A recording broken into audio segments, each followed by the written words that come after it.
So for problem number 10, we are asked to determine y prime of y squared quantity x plus 2y is equals to c cube, where c is constant. So ari makabantay ta nga si x ug y kay connected sa usa ka equation. So ako pasabot sa connected kay kanang ganing nag-uban si x ug y sa usa ka equation. But we are only asked to find the derivative of y with respect to x. Pero kay nag-uban man sa usa ka equation si x ug y, so ang ato abuhaton is to solve for the derivative for both x and y with respect to x dili sa y. Kay ang y manggod ariha is an implicit function of x ra.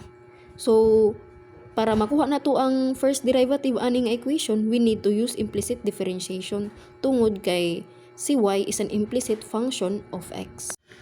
So let's proceed for solving the first derivative of this equation by using implicit differentiation. But first, we need to multiply anay ni sila. The purpose manggod nga nung i-multiply anay ni nako sila is that para gani mas ma-simplify siya. Kay aron easy na lang ang pagkuha sa iya derivative din. So ato i-simplify by multiplying y squared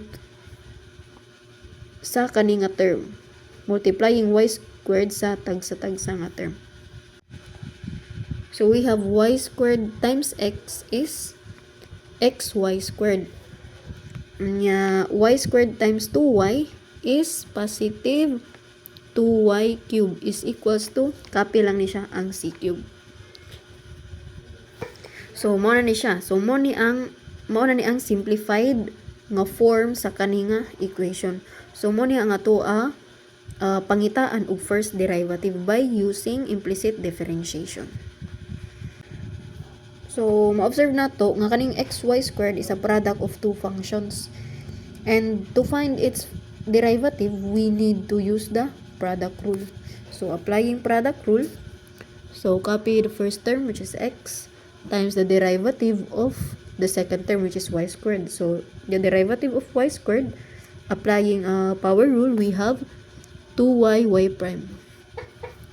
So nganong naay y prime sa pag-derive nato sa y? So always nato tigaman whenever we are dealing with implicit differentiation, we are finding the derivative of y, always gyud ta mag-add og y prime. So muna ang nahitabo ari sa derivative sa y squared is 2y, then nag-add ta og y prime. So inana na siya. Always and always gyud mag-add og y prime basta ato agi kuhaan og derivative si y. So plus copy the second term which is y squared times the derivative of the first term which is x. So derivative of x is simply 1 plus kani siya. Para makuha nato iya derivative, we need to apply the power rule. So stay put lang ang 2, then times nato sa iya exponent 3, then y, then 3 minus 1 is 2 y prime. So nag-add ko og y prime tungod ako gikuhaan og derivative si y is equals to 0. So nganong 0 ni? So because the derivative of c cube is 0. Kay ang c anhiya is considered as constant. Constant ang c anhaa. So what is the derivative of a constant? So always 0. So mura na siya ginani 2 raised to cube. So unsa man ang derivative ani niya, ato siya simplify. So 2 cube is 2 times 2 4. So 8. So what is the derivative of that is 0.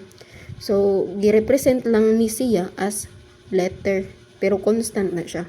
So 0 iya derivative. So ato ni siya i-simplify by multiplying.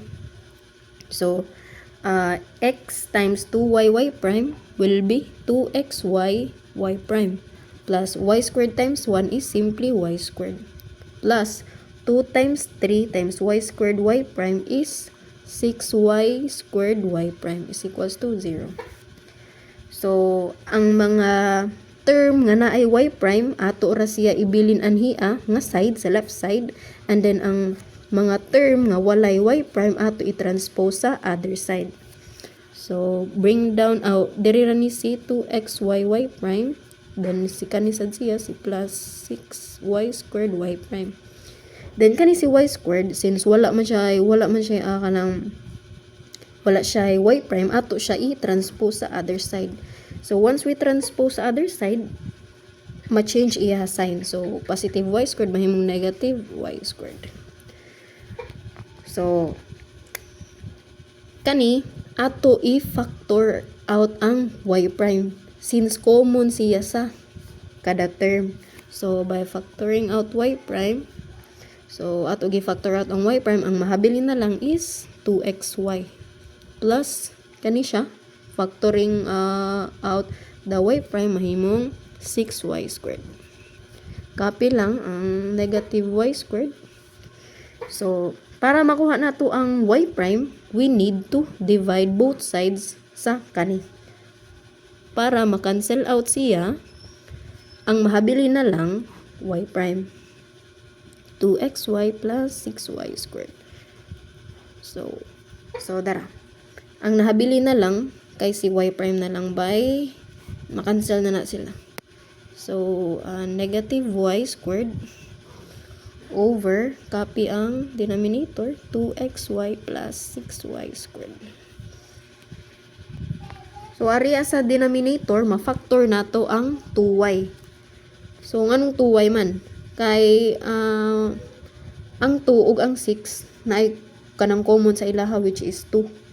And then sa y na common sad ang y anhiya, then asa man ang pinaka lowest o kanang exponent, so si kani siya, so 1 ra. And then si x wala na siya labot kay dili man siya common sa kaning term, kaning duha ka term. So ang ato ra i-factor out kay ang 2y. So y prime is equals to negative y squared, then factoring out 2y, mahabilin na lang pag ato i-factor out ang 2y sa first term, may mo na siyang x plus factor out na sad nato ang kani 2y sa 6y squared, ang mahabilin is 3y. Sakto ba? O 3y, 2y times 3, 6y squared. So kana siya. And then pwede pa jud siya i-simplify, ma-cancel out nato ang y anhiya ug ang y area. Diba? So y prime is equals to, so once we cancel ni sila, i-divide sila, so ma-minus ang exponent, so ma-negative y na siya. Na siya 1 dira, pero pwede na siya wala. So negative y, then mabili na lang is 2, kaya na-cancel naman ni ang y. So meaning, wag tang na siya, then copy lang sa x plus 3y. So this will be the final answer for problem number 10. So, acceptable na ni siya. This is the final answer. Wala na ma-factor out. Wala na ma-cancel.